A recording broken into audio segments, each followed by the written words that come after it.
প্রিয় ষষ্ঠ শ্রেণীর শিক্ষার্থীরা, শুভেচ্ছা নিও। আজকে আমি তোমাদের বিজ্ঞান অনুশীলন বইয়ের চতুর্থ অধ্যায় রোদ, জল, বৃষ্টি এর 53 পৃষ্ঠার নবম সেশন থেকে বিভিন্ন প্রশ্ন ও ছকের সমাধান করে দেব। প্রথমে তোমাদের বলবো, যারা আমার চ্যানেলটি সাবস্ক্রাইব করো নাই তারা আমার চ্যানেলটি সাবস্ক্রাইব করবে এবং আমার সাথে থাকবে। তাহলে চলো আমরা ক্লাস শুরু করি। এই সেশনের শুরুতেই তোমরা আগের দিন বাসায় যে পরীক্ষা করেছো তা একটু আলোচনা করে দেখো তো। অ্যাসিড দেওয়া গাছের পাতায় কি পরিবর্তন দেখেছো তা পাশের বন্ধুর সাথে শেয়ার করো, ক্লাসের বাকিদের সাথেও শেয়ার করো। সবার ফলাফল কি মোটামুটি মিলে যাচ্ছে? লক্ষ্য করো, এখানে একটি প্রশ্ন দেওয়া আছে। অ্যাসিড দেওয়ায় গাছের পাতায় কি পরিবর্তন দেখেছো তা পাশের বন্ধুর সাথে শেয়ার করো, ক্লাসের বাকিদের সাথেও শেয়ার করো। সবার ফলাফল মিলে যাচ্ছে কি না। তো চলো এখন আমরা এই প্রশ্নটির সমাধান দেখে নিই। এর সমাধান হবে, লেবুর রস বা অ্যাসিড দেওয়ায় গাছের পাতাটি বিবর্ণ হয়ে গেছে। আমরা জানি অ্যাসিড বৃষ্টির ফলে উদ্ভিদসহ সকল জীবের ক্ষতি হতে পারে। লেবুর রস দেওয়ায় পাতাটি বিবর্ণ হয়ে যাওয়াই হলো অ্যাসিড বৃষ্টির ফলে সম্ভাব্য ক্ষতি। হ্যাঁ, সবার ফলাফল মিলে যাচ্ছে।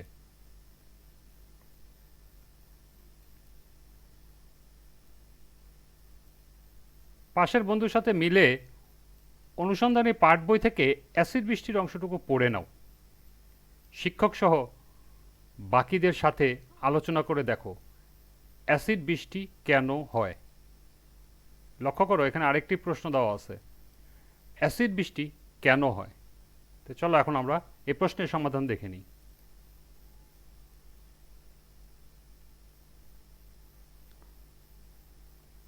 এর সমাধান হবে, বৃষ্টির পানির সাথে অ্যাসিড বা অ্যাসিড জাতীয় উপাদান মিশ্রিত থাকলে সেটাকে অ্যাসিড বৃষ্টি বলা যেতে পারে।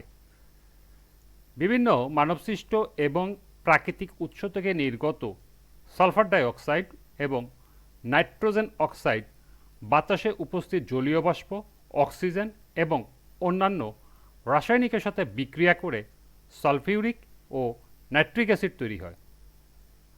তারপর তা পানি এবং অন্যান্য বস্তুর সাথে মিশ্রিত হয়ে ভূপৃষ্ঠে নেমে আসে। সালফার ডাইঅক্সাইড এবং নাইট্রোজেন অক্সাইডের সামান্য অংশ প্রাকৃতিক উৎস যেমন আগ্নেয়গিরি থেকে সৃষ্টি হলেও অধিকাংশ আসে মানবসৃষ্ট বিভিন্ন উৎস থেকে।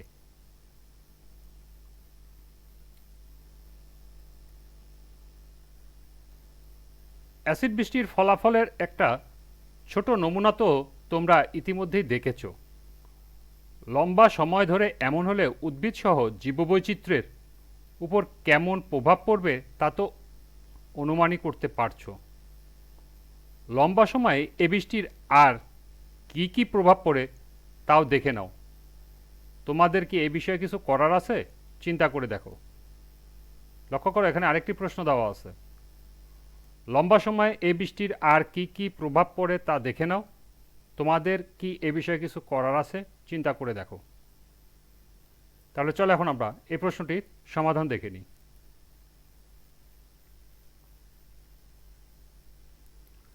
এর সমাধান হবে, অ্যাসিড বৃষ্টির যেসব প্রভাব পড়ে তা নিম্নে তুলে ধরা হলো। 1. মাছ এবং অন্যান্য জলজ প্রাণীর জীবনধারণ কঠিন করে তোলে। 2. উদ্ভিদের বিভিন্ন অংশের ক্ষতি হয়। 3. মাটির গুণাগুণ যা উদ্ভিদ এবং মাটির মধ্যে বসবাসকারী অন্যান্য অণুজীবের জন্য প্রয়োজন তা নষ্ট হয়ে যায়। 4. বিভিন্ন ধাতু নির্মিত যন্ত্রপাতি, অন্যান্য স্থাপনা, এমনকি দালানকোঠারও ক্ষতি হয়ে থাকে। অ্যাসিড বৃষ্টির পানি ধাতু ও কংক্রিটের সাথে বিক্রিয়া করে সেগুলোর ক্ষয় করে থাকে। আমাদের এ বিষয়ে যা কিছু করার আছে তা হলো মানবসৃষ্ট বিভিন্ন উৎস থেকে নির্গত সালফার ডাইঅক্সাইড এবং নাইট্রোজেন অক্সাইডের পরিমাণ হ্রাস করতে হবে। এ ব্যাপারে ব্যাপক জনসচেতনতা গড়ে তুলতে হবে। তাহলে এই ছিল এই প্রশ্নের সমাধান।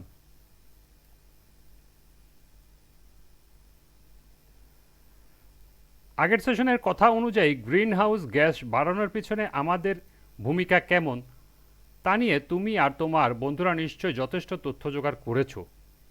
এবার একটু দলে ভাগ হয়ে আলোচনা করে দেখো দলের বাকিদের কি মত। সবার পাওয়া তথ্য একত্র করে সবগুলো কারণ যাচাই বাছাই করে দেখো। এবার সবচেয়ে গুরুত্বপূর্ণ 5টি কারণ শনাক্ত করো যেগুলো আমরা চাইলে খুব সহজেই প্রতিকার করতে পারি, বা সবসময় নিজেরা না পারলেও অন্যদের বোঝাতে অন্তত পারি, যাতে সবাই সবার জায়গা থেকে নিজের আচরণে পরিবর্তন আনে। সবাই মিলে একটা পরিকল্পনা দাঁড় করিয়ে ফেলতে পারো। এরপর নিচে তোমাদের চিন্তাগুলো গুছিয়ে লিখে রাখো।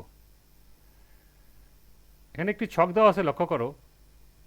বাম পাশের কলামে আছে আমাদের যে 5টি কাজের জন্য বাতাসে গ্রিনহাউস গ্যাস বেড়ে যায়, আর ডান পাশের কলামে আছে কিভাবে এর সমাধান করা সম্ভব। তাহলে চলো এখন আমরা এ ছকের সমাধান দেখে নিই।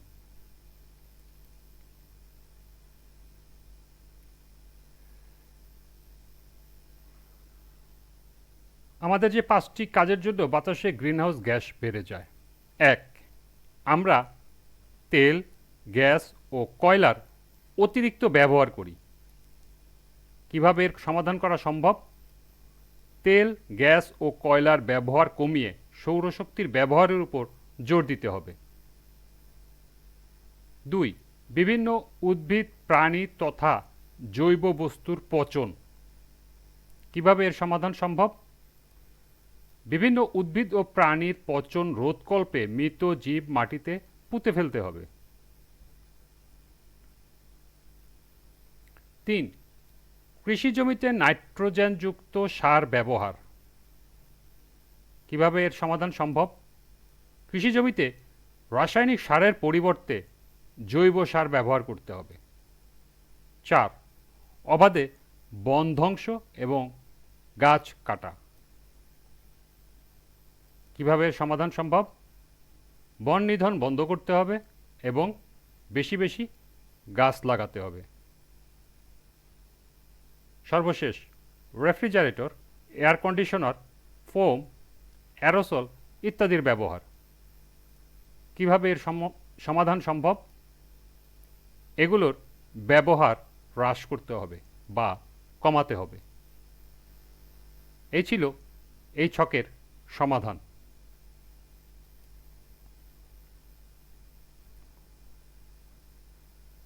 শুধু নিজেরা পরিকল্পনা করে বসে থাকলে তো আর হবে না, বরং কাজগুলো করাতেও হবে। তার আগে ক্লাসে অন্য দলগুলোর সাথে নিজেদের পরিকল্পনাগুলো শেয়ার করো। সবার মতামত নাও, হয়তো অন্যদের মতামত থেকে আরও দারুণ কিছু আইডিয়া যোগ হতে পারে তোমার পরিকল্পনায়। সবগুলো দলের পরিকল্পনা শেয়ার হবার পর নিজেরা একটা সময় বেঁধে নাও এই কাজগুলো বাস্তবায়নের জন্য। এই সময় 15 দিন থেকে 1 মাসও হতে পারে।